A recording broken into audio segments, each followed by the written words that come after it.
Hoje faremos uma análise um pouco diferente do normal. Por quê? Bom, muitas pessoas vivem me perguntando em grupos de tecnologia sobre o Galaxy S7, e outros inclusive sugerem a compra do aparelho em pleno 2018. Mas e aí, o que será que ele tem de tão especial para ter todo esse destaque? Bom, se liga no review que eu vou te contar.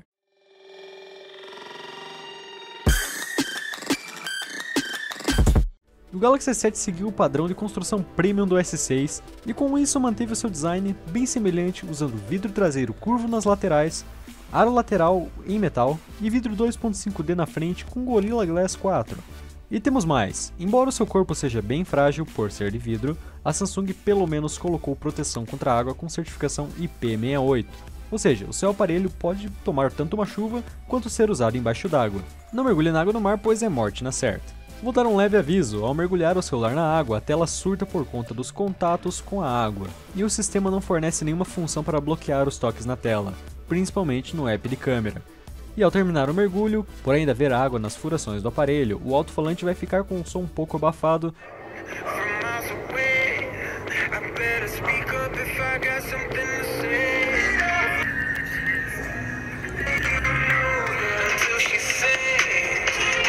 e a entrada do carregador não vai aceitar carga por conta da umidade, fazendo com que no desespero você precise chupar a entrada USB do seu celular. Sua tela é uma Super AMOLED de 5.1 polegadas, 16:9 rodando na resolução Quad HD, com a possibilidade de abaixar caso queira ganhar um pouco de desempenho, pois o impacto na bateria não é tão grande, e vou explicar isso depois. E bem, vou me aprofundar um pouco nessa tela. Tem sim uma qualidade excelente, cores bem presenciais e um contraste profundo. E esse contraste profundo que eu não gosto tanto, e é em todas as telas AMOLED, mas vou dar um destaque pois o S7 foi o aparelho que eu mais usei nesses últimos meses. Muitas cenas com degradê de cor são fortemente afetadas por conta da precisão duvidosa desse contraste fiel. Como assim? Bem, uma foto com um tom mais escuro, porém não totalmente preto, vai ficar sem detalhes por conta do painel apagar os pixels dessa área.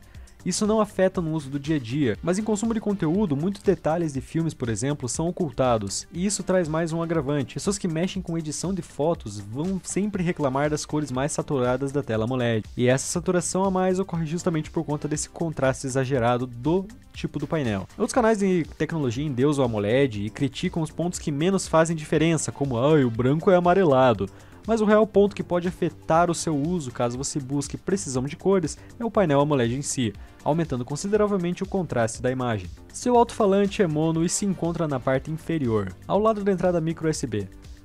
A qualidade é apenas ok, não chega a estourar nos agudos e também não apresenta os melhores matches. É bem alto-falante de celular que não vai entregar nenhuma experiência sonora sem ser com os fones de ouvido.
E falando neles, os mesmos do S6, bem confortáveis e com um bom som, só não isolam tão bem quanto os intra-auriculares que vinham nos Galaxies anteriores, como o do S5 e S4. Questão de gosto, um ponto útil desse fone é o comando triplo para volume e música. Um dos pontos mais duvidosos sobre o desempenho do S7 é o seu processador ser um Exynos 8890. Ele não é um processador ruim, muito pelo contrário, entrega um desempenho excelente em quase todas as aplicações, abrindo tudo de maneira rápida e sem travamentos. O problema é a sua GPU Mali T880, que não é a melhor otimizada dentre os concorrentes, principalmente se comparar com as Adreno. Ainda assim, seu desempenho é satisfatório e roda a maioria dos games nas configurações máximas, com bom frame rate. Mas como vocês querem alguns testes, eu rodei alguns dos jogos mais pesados atualmente na App Store, como PUBG e Asphalt 9.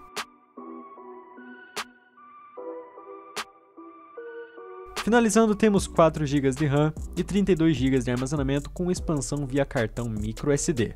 A bandeja é limitada a apenas um chip na versão brasileira e o cartão de memória, claro. Poderia ser pelo menos híbrida para a galera que curte usar mais de um chip e não se importa de ter menos armazenamento. Sua interface é a Samsung Experience 9.0 rodando em cima do Android Oreo. É uma interface para quem quer funções extras. E como a S7 é um top de linha, aqui temos tudo que ela pode oferecer. Captura de tela inteligente, Always On Display, Samsung Pay e temas, inclusive sempre uso um que deixa o tema do sistema escuro e com os ícones diferentes. O único ponto negativo disso é a fama da Samsung de não atualizar os aparelhos com frequência. Existem grandes chances do S7 parar de ser atualizado logo no Oreo, tornando as chances dele receber o Android P bem pequenas. Sua biometria fica no botão Home, não é mais rápida que eu já usei e infelizmente precisa ligar a tela para ela funcionar. Ah, claro, ele também tem um leitor de batimentos cardíacos ao lado da câmera traseira. Não é todo mundo que usa, mas tá aí. Pelo menos a Samsung coloca. Essa é a hora de falar sobre um ponto que mais pesa pra mim em um smartphone, e que me fez comprar esse aparelho, é claro. Sua câmera utiliza um sensor de 12 megapixels da Sony, com abertura f1.7, estabilização ótica e um software praticamente completo. Tipo, 90% assim. A Samsung costuma entregar uma experiência de software completa em seus tops de linha, e quem já viu meus outros reviews deve ter reparado que eu bato bastante na tecla de que muitos aparelhos possuem câmeras boas e um software que simplesmente não aproveita nada. O S7 entrega de padrão 8 modos.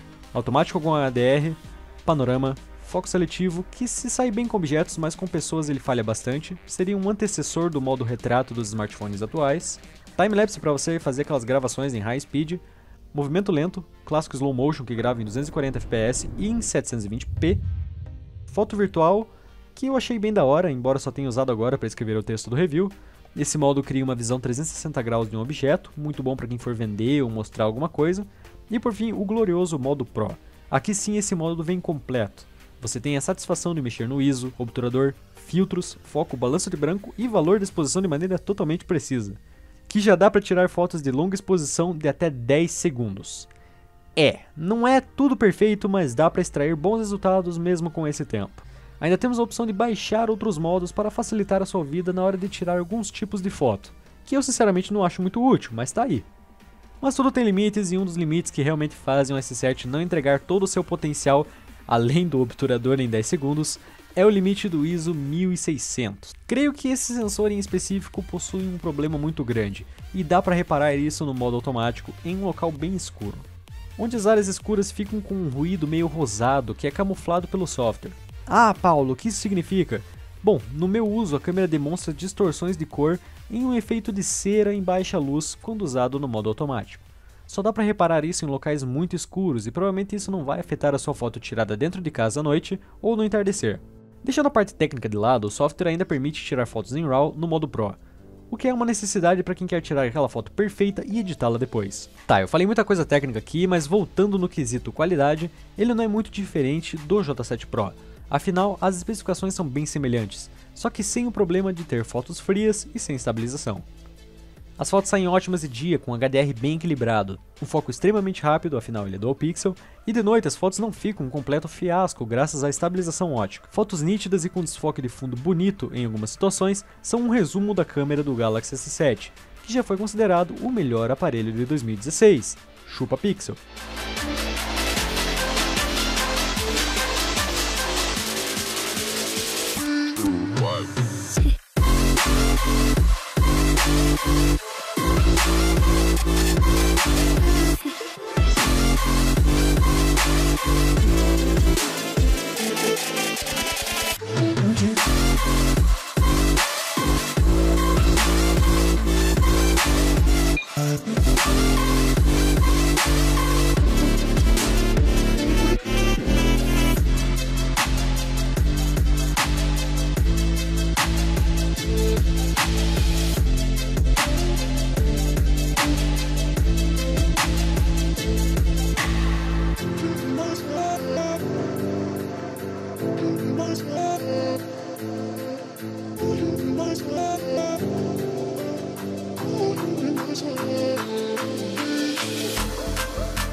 A câmera frontal é bem broxante para um aparelho que tem fama de ter uma das melhores câmeras mobile. Ela é de apenas 5 megapixels com abertura 1.7 e tem uma qualidade ok de dia, porém bem ruim à noite, fazendo um efeito de cera na sua cara mesmo com todos os filtros de embelezamento desligado. Em gravações ele se sai muito bem, gravando até 4K, ou caso você queira algo mais fluido, 1080p 60 fps, não dá para gravar em uma resolução mais alta com tal taxa de frames, mas tá bom, tá aceitável.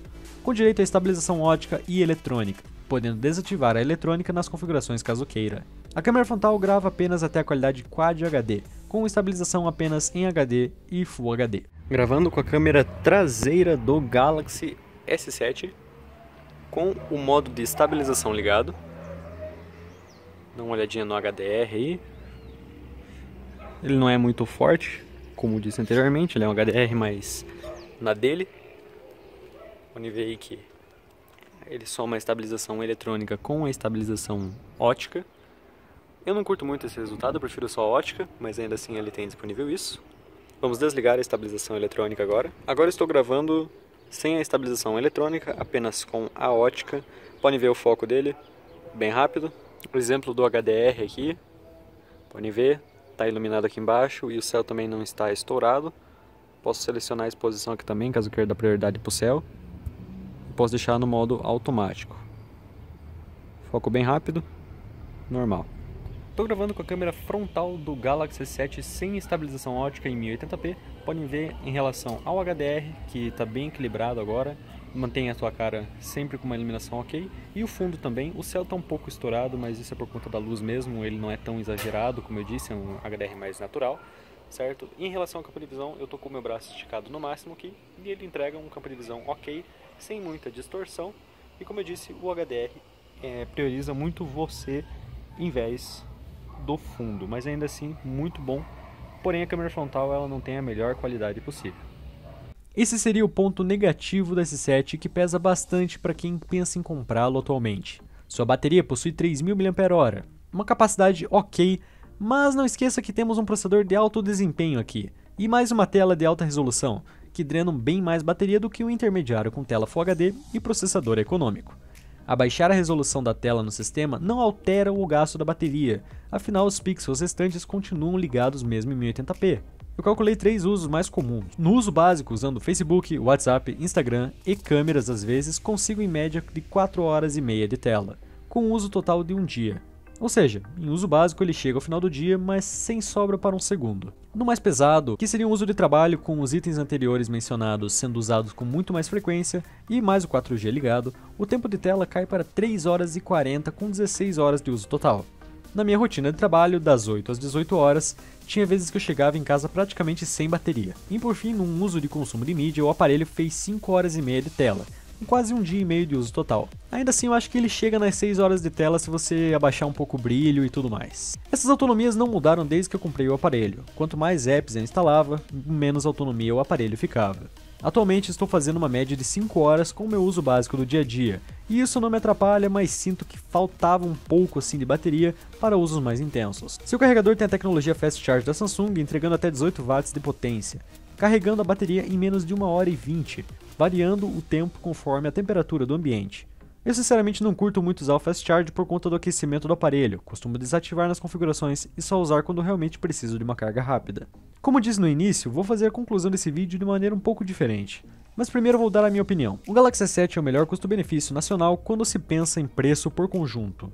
Temos um acabamento premium com alta resistência à água, uma tela excelente, câmeras que dão um pau em 90% dos intermediários premium atuais e ainda por cima garantia nacional de 1 ano. Sinceramente, os únicos motivos que são válidos para não optar pelo S7 atualmente seria a autonomia de bateria mediana e o sistema com interface customizada, que é questão de gosto, afinal, tem gente que gosta de sofrer no Android puro mesmo estando no último update. E se bateria for o seu problema, bom, por R$400 a mais você consegue pegar um S7 Edge, que possui uma autonomia de bateria consideravelmente melhor que o Flat, porém que possui uma tela curva e vai exigir um cuidado a mais em relação a quedas.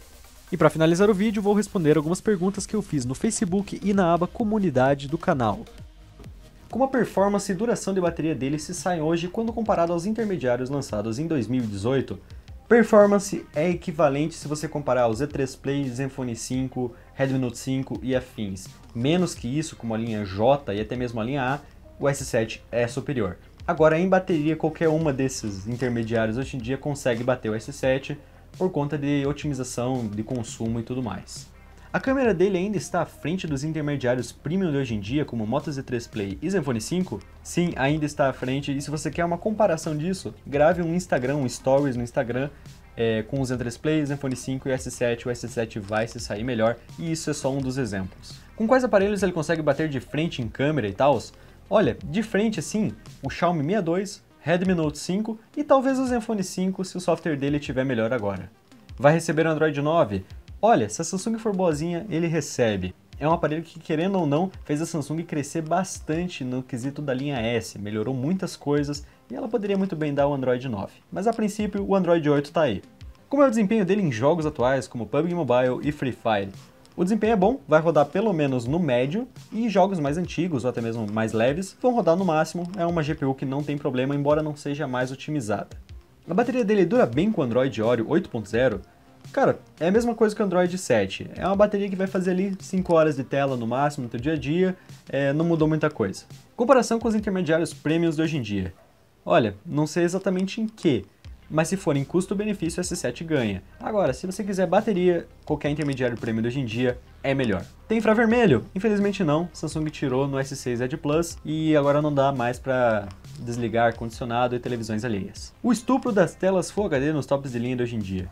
Eu não tenho nada contra, o S7 tem uma tela 2K, isso é excelente. A questão é, outra coisa é você pagar aí 4, 5 mil num aparelho top de linha e ele vier com uma tela Full HD, aí já é meio difícil. Comparação com o Zenfone 5, que está mais caro que o S7.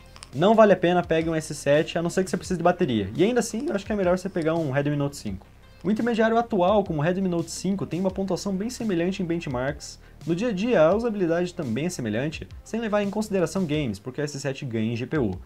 Eu diria que sim, talvez só mude um pouco em câmera, né? Afinal o S7 é melhor, mas no uso do dia a dia, para usar o WhatsApp, Facebook, essas coisas, o desempenho é bem semelhante, você não vai ter muita diferença assim. Claro que se você tiver um Snapdragon 660, essa diferença diminui, porque quando molha o som fica fodido. Bem, entre o alto-falante e a parte de metal, né, a case do aparelho, tem uma malha, né, tipo uma telinha, que não deixa a água entrar no alto-falante, né, na parte de dentro do aparelho, e quando você tira o aparelho da água, fica um pouco de água ali ainda, atrapalhando a dissipação do som. No quesito usabilidade no dia a dia, ele deixa a desejar ou ainda manda bem como era 2 anos atrás. Ele melhorou, inclusive. Depois do Android 7, inclusive agora no Oreo também, a interface ficou mais fluida e o desempenho, tipo, bruto em jogos, até que melhorou um pouquinho, mas nada muito assim. Parou de dar engasgadas.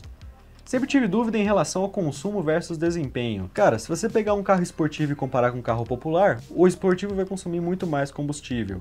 E, no caso dos celulares, é a mesma coisa. Se você pegar um intermediário com um processador mais simplesinho, vai consumir menos bateria. Se você pegar um top de linha, vai consumir mais.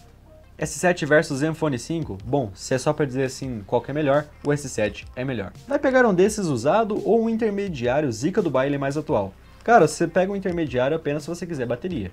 Como eu disse, se você quer tela e afins, se quer um desempenho mais bruto, o S7 não deve nada. Só veja, claro, se ele está com garantia, se a traseira não foi trocada por conta da resistência à água, como está a bateria e tudo mais, essas coisinhas básicas que você vê sempre antes de comprar um aparelho usado. Fala sobre o IP68, muita gente acredita que essa feature dele não funcione. Funciona sim, já lavei na pia da cozinha, já mergulhei na piscina e já usei na chuva. Funciona normalmente, você pega ali, depois que usar, enxuga ele e funciona tranquilo. Inclusive ele tem uma proteção contra carregamento para não dar nenhum curto ou coisa do tipo. Velocidade do sensor biométrico e o resultado da câmera comparado aos intermediários premiums atuais. A câmera dos intermediários hoje em dia chegam perto da câmera do S7, mas o S7 no final, no dia, assim, no final do dia, continua sendo uma câmera melhor por conta do processamento mais encorpadão e também pelo fato dela ser mais redondinha, funciona bem, tem especificações melhores. A biometria é mais ou menos, dá pra usar, o problema é ter que ligar a tela mesmo. O que faz ele ser uma forte recomendação mesmo 2 anos depois do lançamento? Olha, eu diria que o seu custo-benefício, o seu conjunto versus preço. A única coisa que ele deixa a desejar mesmo é na bateria, então você pagar R$ 1.400 num aparelho que vai ter desempenho, câmera boa, uma tela boa e resistência à água, é uma ótima recomendação para ele. por isso que eu tô recomendando, né? E essas foram as perguntas que vocês me mandaram no grupo Manolos da Samsung e também na aba comunidade do canal. Bem, essa aqui foi a review do Galaxy S7. Esse aparelho que é o meu aparelho principal, se você está procurando um aparelho até R$ 1.500, essa é a melhor opção, a não ser que você queira bateria. Eu vou ficar batendo nessa tecla, porque daí chega o cara, ai, mas a bateria dele é ruim. Cara, a bateria dele não é das melhores, para você que trabalha não é bom, para você que precisa ficar o dia inteiro, que faz uso, joga muito e precisa ficar fora de casa, não leva carregador, ela não é aquela bateria que você vai ter que ficar vivendo na tomada, mas é uma bateria que dificilmente chega com você até o final do dia num uso intenso. Então se você quer desempenho, quer câmera, quer tela, quer uma resistência à água, um acabamento premium e ainda garantia, o S7 é a melhor opção. E eu, fanboyzão aqui que tô com o S7, realmente a única coisa que me atrapalha é a bateria e de resto ele é excelente. Então esse aqui foi o vídeo, galera. Agradeço você que assistiu o review. Se você curtiu, se você está interessado nesse aparelho, não esquece de dar um like no vídeo, também se inscrever no canal para não perder mais vídeos. E é isso aí, beleza, galera? Falou, até o próximo vídeo. Fui!